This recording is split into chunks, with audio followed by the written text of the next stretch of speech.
Guys, welcome back to ATG Gameplay. This is Ari here. I hope you have seen my last video, which was the Samsung Galaxy S9 Plus unboxing. And since I have the handset in my hands right now, I thought of making a features overview video for you guys and tell you if the phone is really worth it at its price. So guys, before it gets late, let's go. For sure, if you didn't see my last video, or you haven't seen anyone else's video, you gotta know what's in the box. First of all, you got the handset itself. First of all, most important thing, the manual, the fast charging adapter, USB-A to USB-C cable, a very good inclusion being the OTG cable, so again a smaller version of the USB-A to USB-C. And the most hyped thing about this phone, after the dual cameras and the good quality camera, is the 8KG Tune headset, and you of course get different types of ear tips to help the headset perfectly fit in your earpiece. Talking about the dimensions and weight, which is the most important thing, the S9 Plus had 6.22 by 2.91 by 0.33 inches in the dimensions, the weight being 6.67 ounces. If you want to know how it compares with the other flagship like the S9, the iPhone 8, 8 Plus, and 10, then I've got the dimension millimeters for you in front of you.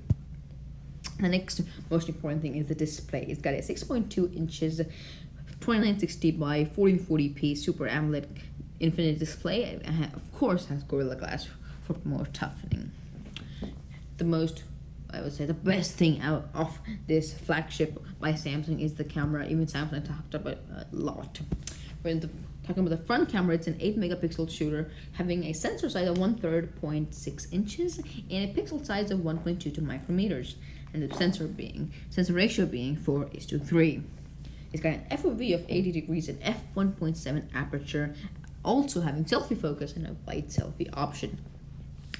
The best camera option of this mobile phone is the rear camera setup. Of course, it's not a single camera, it's a dual 12 megapixel shooter. It has dual OIS, which is optical image stabilization, 4K video shooting at 30 or 60 FPS, and QHD 30 FPS, and a lot more goodies.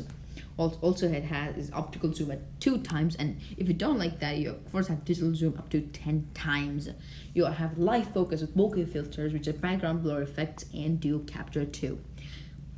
The wide angle camera is an absolute great thing. Of course, the best thing about this, which is first time in a phone, is dual aperture, which is f1.5 mode and 2.4 mode. And Samsung talked a lot about its modes. The camera includes food, auto and pro, hyperlapse, panorama, and super slow-mo. I personally think that super slow-mo and hyperlapse are 2 great features of this smartphone.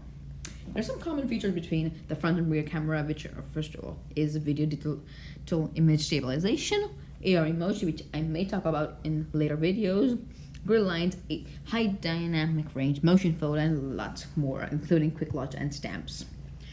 Talking about video recording, almost the same thing. And also, good thing is it takes 9.1 megapixel still photos while recording 4K video. That's excellent. It even has playback, zoom, and video location tags. If you wanna, go through this, it's just the same thing. You may just pause this video and, go ahead reading it. But just to let you know, it has 1080p HD video recording at 30 FPS or 60 FPS, and of course, nice 720p HD video recording at 30 FPS. If you want to know how many frames per second the super slow-mo is, then it is 720p at 960 FPS or 1080p at 240 FPS. The hyperlapse video is also available at 1080p. Talking about the performance, it has a 10nm 64-bit octa-core processor clocked at 2.7 GHz plus 1.7 GHz, which includes maximum clock speed and a performance core plus efficiency core. Now, the chip which is present in your phone depends where you live in the world. If you live in the USA, Canada, Hong Kong, China, Japan, or Latin America, then you sadly get the Qualcomm Snapdragon 845 chip. But if you live anywhere else in the world, you're lucky to get the Samsung Exynos 9810. That's a very good chip. They're almost both the same, both octa-core, both almost same. But it's always good to have the Exynos. Talking about the GPU, the Exynos has the Mali G72 MP18, and the Snapdragon chip has the Adreno 630. Talking about memory and storage, the S9 Plus comes with 6GB LPDDR4X RAM, and storage options are variable at 64, 128, or 256GB UFS 2.1. The best thing is that this device has a expandable storage, including using a micro SD card up to 400 gigabytes. Talking about the battery, it has a non-removable 3,500 milliamp hour battery. This battery mostly should last for about 10 hours on average use. And this has many data inputs, including the accelerometer, fingerprint sensor, which is rear mounted and below the camera setup, unlike in the S8 series, which was beside it, caused a lot of problems. It also had gyroscope, Hall sensor, proximity sensor, and of course a very good inclusion in the heart rate and blood pressure sensor. Talking about the physical ones, it's the common, you have the sound volume keys, and new thing is the Bixby key for your Bixby.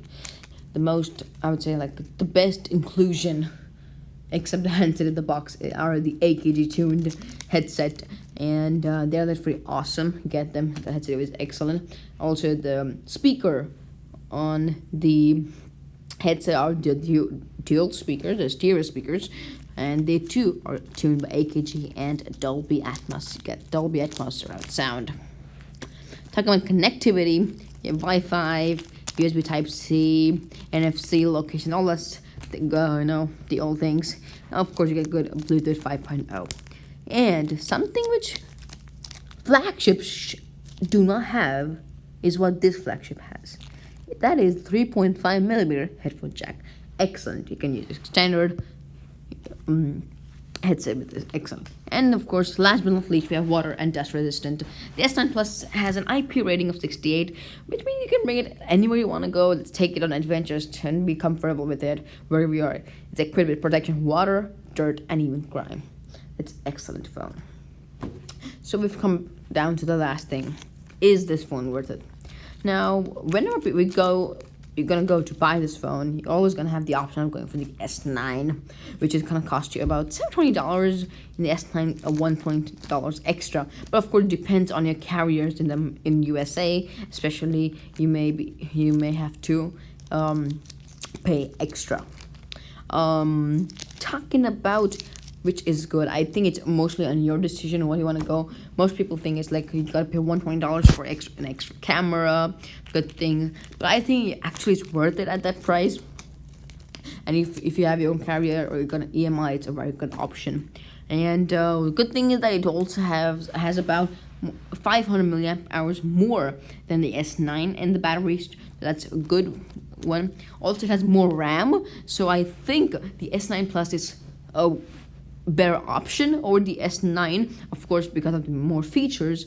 But I'm saying it like for just $120 more, you get a good amount of more features. You get another second camera, good features, get more RAM, you get more battery. So I would say, like, comparing to other companies which sell flagships at like huge prices, like $1,000 or something, I think that Samsung's doing a very great job at putting a good amount of features in a topmost company having their own flagship at such good prices. So personally, I think you should go for the S9 Plus, but the S9 II is a very good phone.